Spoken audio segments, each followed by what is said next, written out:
Hey everyone, this is Nitro.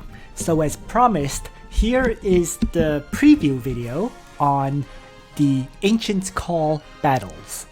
Now, Enchant's Call is basically comparable to raids in MMOs. Okay?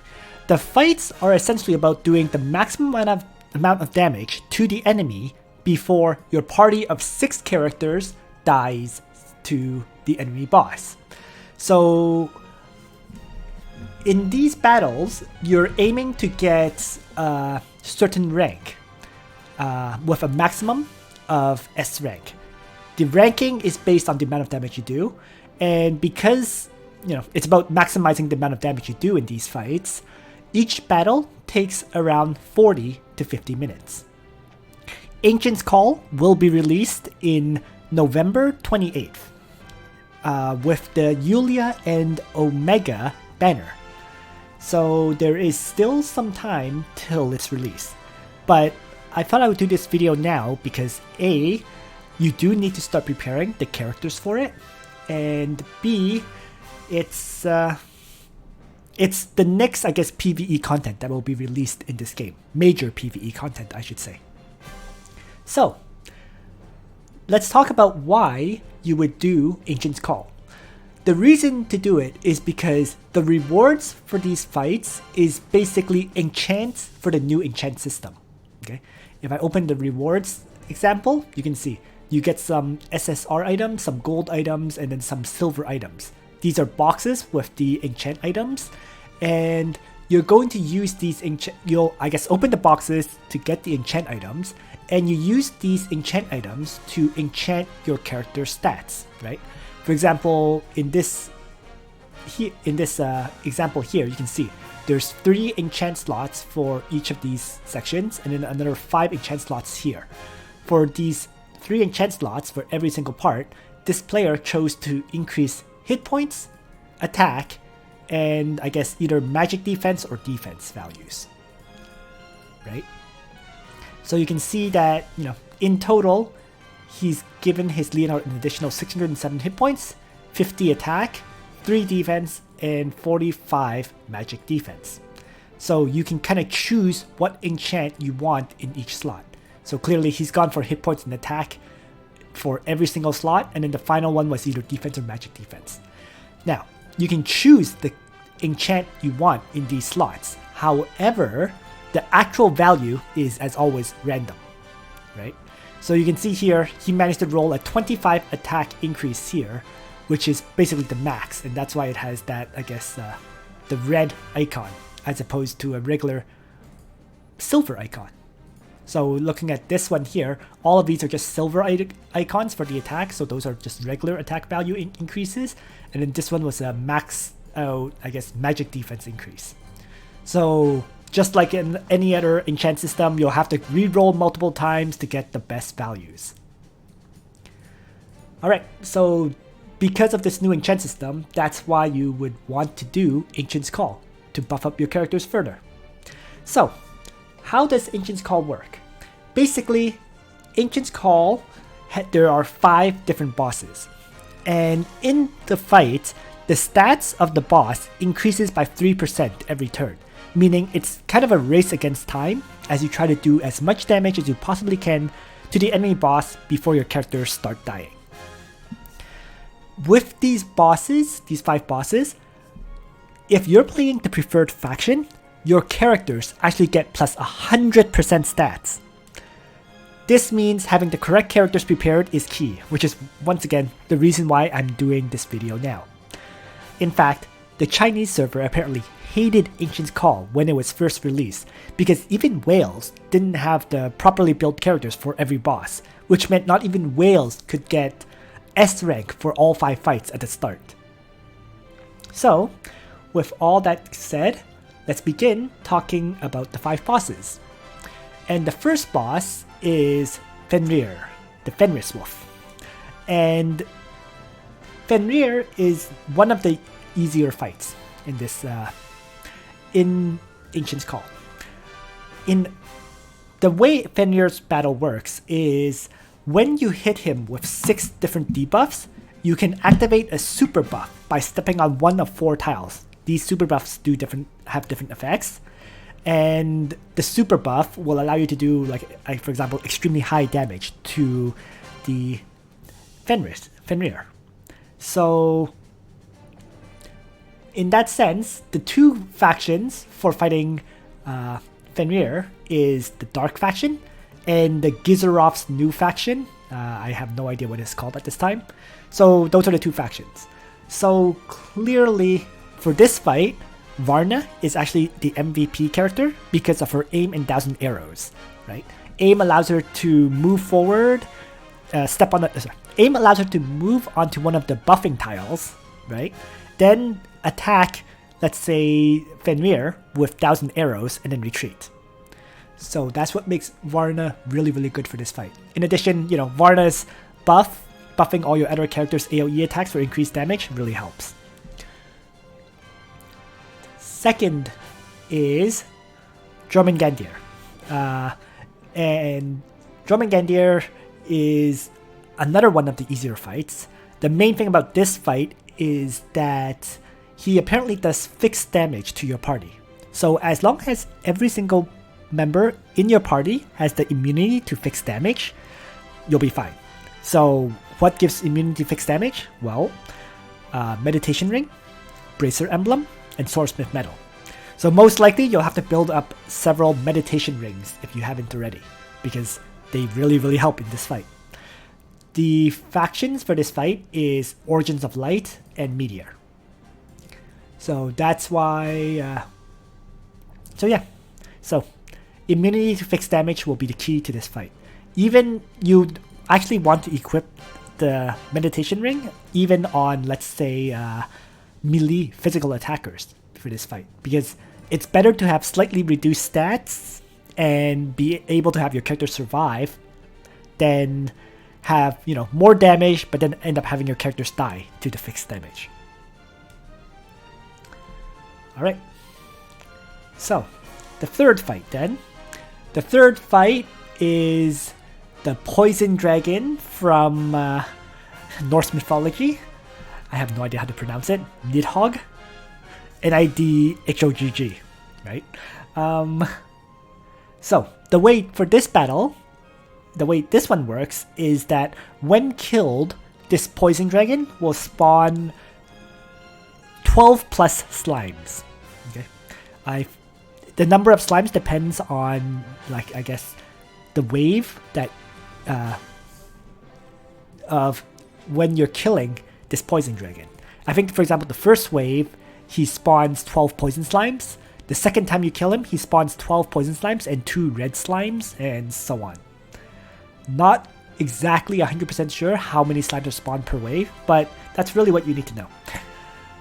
The important thing about this boss is that when he spawns the slimes, these slimes do not count for overall damage, right? This overall damage amount does not, the slimes do not count towards it. So you have to kill those slimes as quickly as possible so that you can make the Poison Dragon reappear in the battle so you can do more damage. But overall, this battle is considered the third most difficult.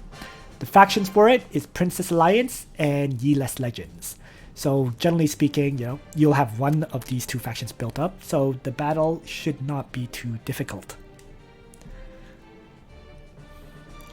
The fourth fight, and this is one of the much more difficult ones, is Sleipnir. So, from what I can tell for this fight, it's that the more characters that are beside Sleipnir, the stronger Sleipnir is. And at the end of his every action, he teleports your characters to him, so that a lot of characters end up being right beside him, or one tile away. And after the teleportation, he does an AoE strike to all your characters. So early on, the AoE strike won't hit very hard, but as he gets plus 3% additional stats every single turn, it's going to hit harder and harder and harder, right?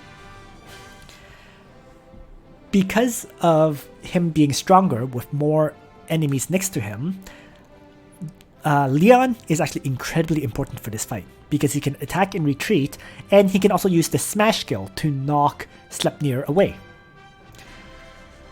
The best item for this particular fight is Spirit Boots, because that will allow one other character to be able to attack and retreat, right? In particular, Spirit Boots on Vargas would be incredible for this fight, because after all, this fight strengthens up Empire and Strategists. Another very useful item for this fight would be Last Rites on Ultimuller, because of the 40% damage reduction. It makes Ultimuller much tankier in this fight than he would be otherwise. And then the fifth and final fight would be Hugin and Muninn, right? For this particular fight, what happens is debuffs are applied to your party, and the debuffs is minus 50% attack or minus 50% defense debuffs. So these debuffs dramatically affect the power of your characters or their survivability. So key items for this fight would be Overlord's Badge, Veil of Lights, and the SR accessory Esoteric Slate, because the Esoteric Slate gives you immunity to attack and int reduction debuffs. So all three of those items are incredible here. The factions for this particular fight is Protagonist and Legion of Glory. And in fact, for this specific fight, it's highly recommended that you use Narm as your primary attacker. So Narm with Last Rites to increase her survivability makes her one of the best primary attackers, and for other characters you would use characters to support, such as Liana and Tieres to buff up your Narm, Matthew to probably do attack command, Chris may help to remove and dispel debuffs, Hein could help a lot with teleporting, and finally maybe like a faction buffer so that Narm gets plus 20% attack, right? So that's the 5 battles in Ancient Call. Now, let's quickly talk about some of the most popular characters in Ancient Call. So this is like a chart of characters used in Season 2 Ancient Call, the top 20 teams' characters' appearances, right? So they basically looked at the top 20 players on the server and looked at which party that they used. So Fenrir, which once again is the Dark and Gizeroth faction, Bozal appeared every single time, right? Varna appeared basically every single time, or every single time on server 23. Bernhard, because he's a Dark character, appeared very frequently. Juggler is a bit of a surprise to me, but he appeared very often as well. Presumably because on server 1 there's the most whales, and I guess everyone on this server 1 has a fully built juggler, like a 6-star juggler who can definitely tank the hits, right? Presumably, I assume juggler is part of that new faction as well. So that's probably why he appeared so frequently. Next, Lena, Dark faction, right? Ultimuller also appeared very frequently, Dark faction. And finally, Renne appeared very frequently, as once again the Dark faction. Much more infrequently would be Listel, Gizeroth, and Yulia, who all appeared only once. As for the other server, server 23, which I presume is one of the more newer servers, which probably doesn't have that many whales, Bozal, Varna, Bernhard, Ultimuller, Lena, once again, Juggler, very common, and then for other infrequent occurrences would be Sophia, I guess for Rewind, Listel, more frequently, I guess presumably because not everyone has the top characters here built up, and then Yulia fairly infrequently 3 times, and finally Verkia once. So you can see from here the most important and most common characters, which is Bozal, Varna, Bernhard, Ultimuller, Lena, and Juggler. Alright, so that was Fenrir. Next, let's talk about Jormungandr. And Jormungandr, the most frequently occurring characters. Once again first, this battle is Origins of Light and Meteor. So for Jormungandr, the most popular character, without doubt, is Tieris. Miracle, Attack Blessing, Healing Lights. The primary healer made her the most important, right? Luna, as an Origins character, was the second most frequently occurring character on both of these servers. For server number 1, once again, it was Juggler. For the other server, it was Sophia and then Juggler. So Sophia is definitely a top character, appearing very, very often on both servers. After that is Joshua, because Joshua actually falls under the Meteor faction. So Joshua can be a very useful DPS for Jormungandr if you have him built up. Sophia, but I've already mentioned.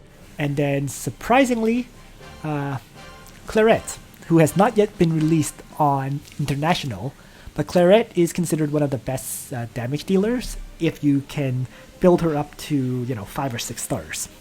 Of course, the whole issue is building her up to 5 or 6 stars, which means in very many ways Claret is a whale toy.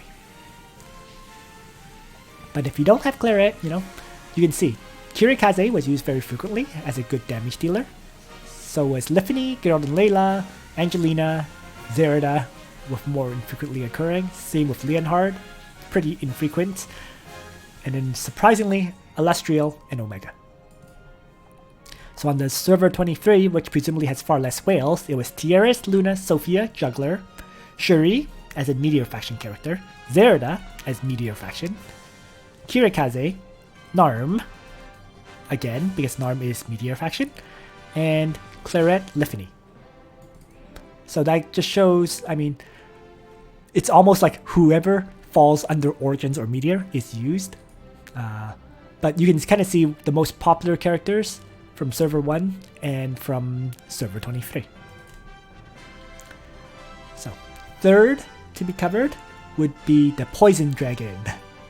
And for the Poison Dragon, the most popular characters are as follows. First, Poison Dragon is Princess Alliance and Yeeless Legends.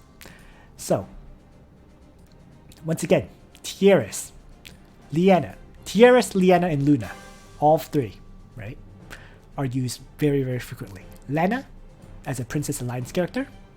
Rachel, which is a bit of a surprise to me, but Rachel is Yeeless Legends after all, so maybe I shouldn't be that surprised.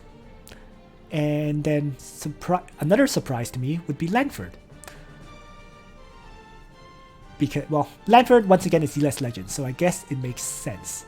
Because he's Yeeless Legends and he's a faction buffer, right? And damage dealer. So I guess that explains why these, 6 are used. Joshua is also brought, same with Yulia. And once again, Claret. The rest are very infrequently occurring in the top 20, right? Shuri, Shafaniel, Chris, Landius, Angelina. And on server 23, which once again has less resources, Liana, Luna, Lana, Tieris, Rachel, Yulia, Narm. I guess Narm, if they have them built up from for Hugin and Muninn, they would also use Narm here. And then once again, the more infrequent characters like Shuri, Claret, Listel, Landius, Lanford, Sophia, Chris, and Alice. But once again, the top 4 gives you a very good feel for who you need to build up. Right there. Alright. So, after that is the 4th character, the Sleipnir.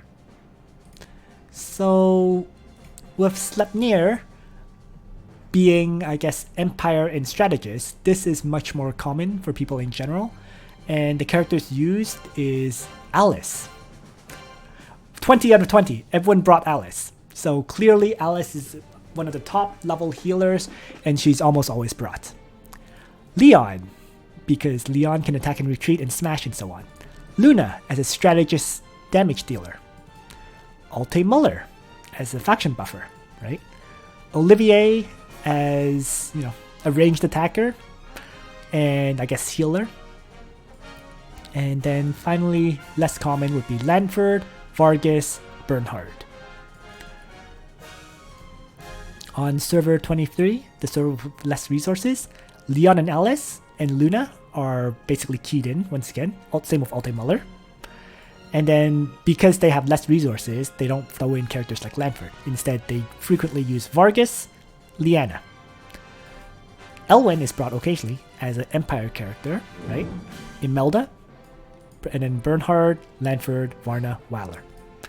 So you can see that the critical four would be Leon, Alice, Luna, and Alte Muller. The last two slots are much more flexible. Lyanna is okay, same with Vargas, same with Elwyn, etc.